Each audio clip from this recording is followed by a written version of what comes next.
गांव में शिवरात्रि का मेला लगा था। अरे तुम सबको याद है ना, हमारे परिवार में बच्चे के लिए मन्नत मांगनी हो तो सबसे ऊंची चोटी पर स्थित पवित्र शिव मंदिर में जाने की परंपरा है। माँ जी, मैंने तो पिछले दोनों सावन के पहले सोमवार को चोटी वाले शिवलिंग पर जलाभिषेक किया है, तभी तो माँ बनी हूँ।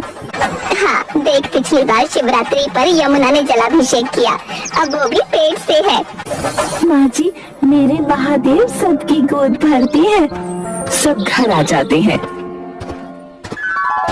अगली सुबह मुझे तो महादेव ने 3 साल में 3 बेटे दिए, पर तुम तीनों एक कुल दीपक न ला पाए। एक कुल दीपक तुम लोग ले आते तो चिंता कम हो जाती। सरस्वती को भी लल्ली ही हुई है। माँ जी, इस बार मुझे लल्ला ही होगा। अरे रहने दे यमुना, शिवरात्रि पर जलाभिषेक के साथ शिव के 108 पाठ किए बिना पानी भी न पीती। महादेव मुझे भी लल्ला देंगे। क्यों ही गंगा, तुझे शर्म न आवे? सबसे बड़ी है तू। तेरी शादी को 8 साल हो गए, पर तू एक चिड़िया भी पैदा न कर पाई।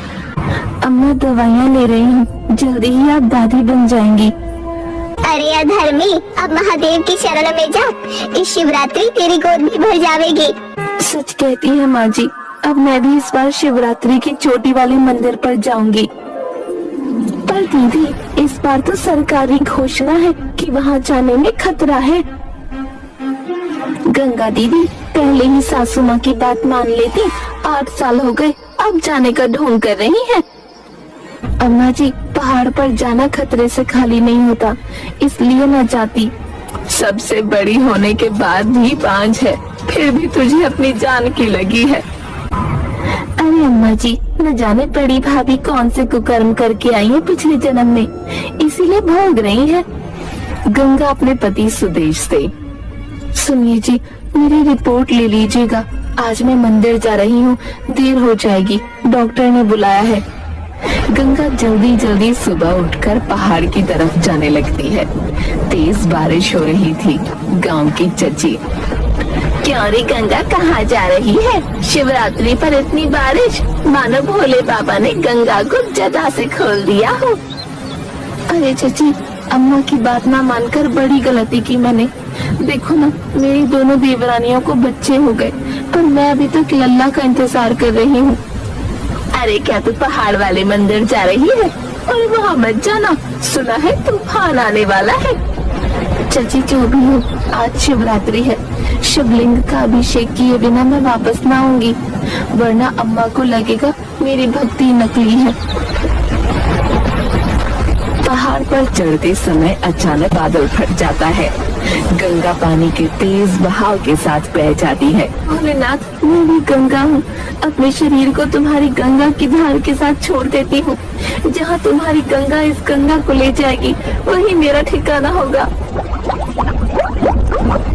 सर पर चोट लगने के कारण गंगा की याददाश्त चली जाती है। पहाड़ पर बादल फटने की खबर जब शकुंतला के घर पहुंचती है। देखो बाबा ने क्या कर दिया, आज ये गंगा प्रभु के चरणों में गई और उन्होंने उसे अपने चरणों में ले लिया। ये क्या हो गया माँ? ये देखो, गंगा की रिपोर्ट आ गई है। वो गर्भवती थी, उसे तो खुद भी नहीं पता था। भैया, दीदी सबके ताने सुनकर टूट गई। मुझे विश्वास है गंगा जी के गर्भ से ही इस घर का कुलदीपक जन्म लेगा। रहने दे यमुना, सावन का महीना है, प्रभु ने उसकी रक्षा के बदले उसे बहा दिया। मतलब साफ है, गंगा बड़ी पापन थी। माँ जी, आप चिंता न करिएगा, इस घर का कुलदीपक तो मेरी कोख से जन्म लेगा। नदी के पानी के साथ बहती हुई गंगा हरिद्वार पहुँच जाती है। उसका सिर चट्टानों से टकराने की वजह से वो अपनी याददाश्त खो बैठती है, जहाँ उसे एक साधु मिलता है। तुम कौन हो बेटा? लगता है तुम्हारी याददाश्त खो गई है। तुम्हें चिंता करने की कोई जरूरत नहीं, पास में ही मेरा अनाथ आश्रम है। भोले बाबा की पूजा में लग जाओ, बाबा तुम्हारा उद्धार करेंगे। गंगा दिन रात भोले बाबा की पूजा करती और आश्रम के अनाथ बच्चों के साथ समय गुजारती। कुछ समय बाद वो एक सुंदर से बेटे को जन्म देती है। 3 साल बाद शिवरात्रि को गंगा का पति शिव दर्शन के लिए हरिद्वार आता है और आरती के समय उसे अचानक गंगा दिख जाती है। जय भोले बाबा की। गंगा, गंगा सुनो, तुम गंगा ही हो ना? मैं कब से तुम्हें ही ढूंढ रहा हूँ, सालों से तुम्हें ढूंढ रहा हूँ, मेरी बात सुनो।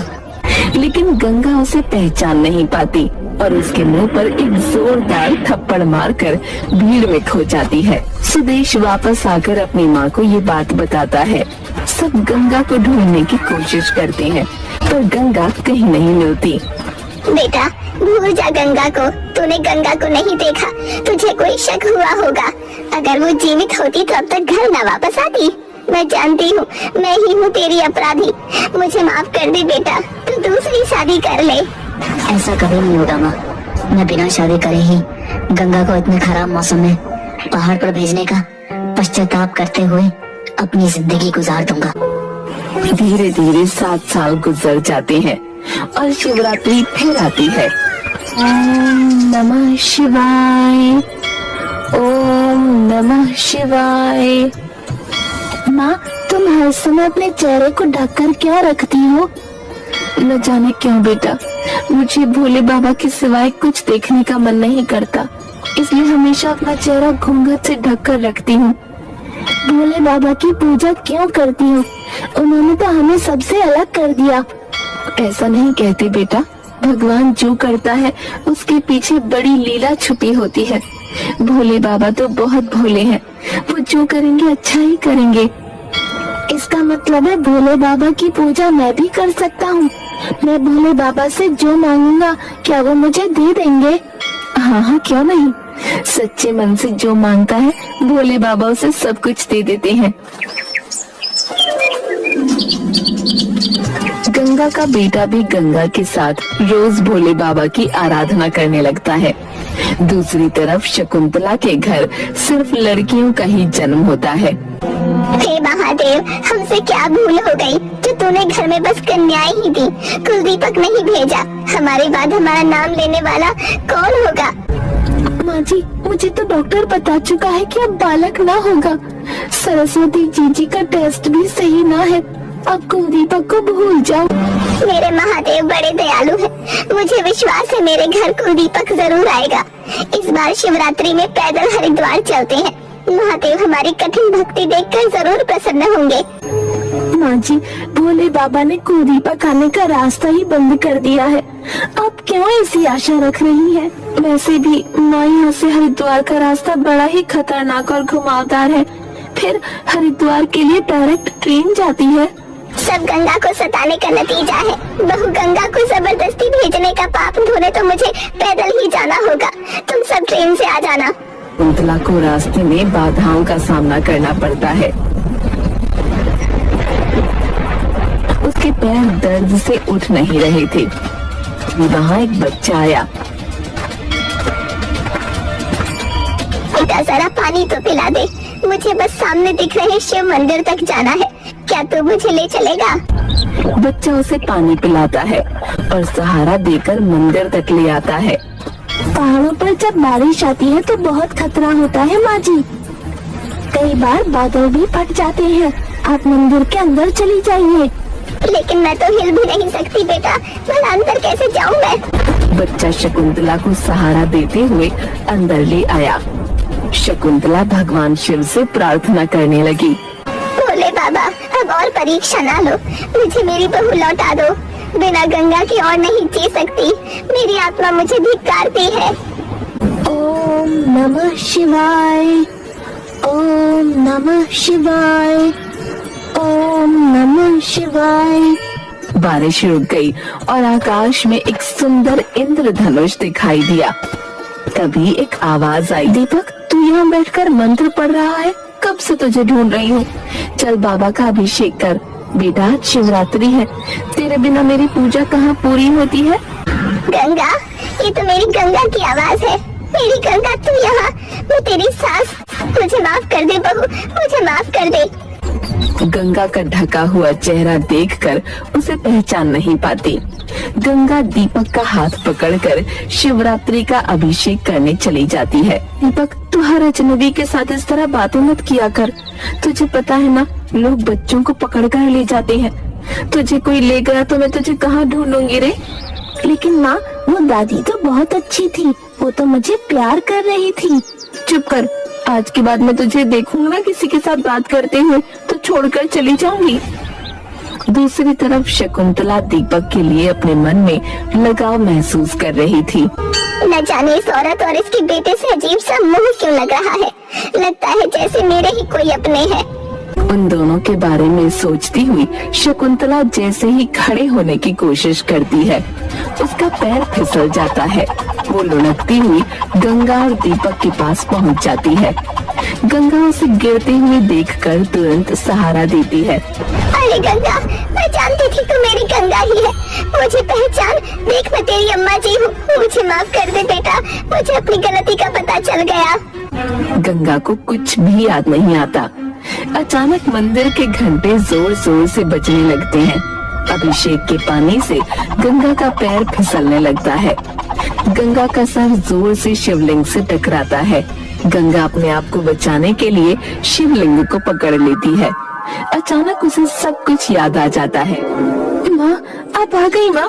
देखो दीपक, देख तेरी दादी तुझे लेने आ गई।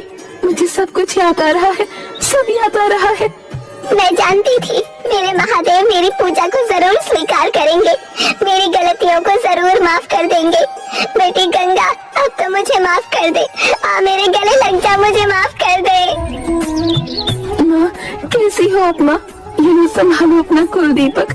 शिवरात्रि में ही भोले बाबा ने मुझे अपनी शरण में लिया था और शिवरात्रि में ही मुझे अपने घर वापस भेज रहे हैं। अभी यमुना और सरस्वती भी पहुँच जाती हैं।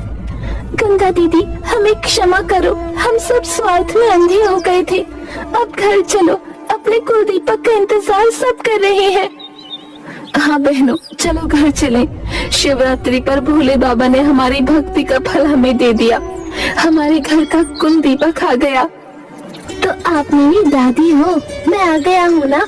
आप चिंता मत करो, मैं आपको सहारा दूंगा। मेरा हाथ पकड़ो और चलो। बच्चे की बात सुनकर सब हंसने लगते हैं। उस दिन से गंगा, यमुना और सरस्वती भगवान शिव के प्रति और भी अधिक समर्पित हो जाती हैं।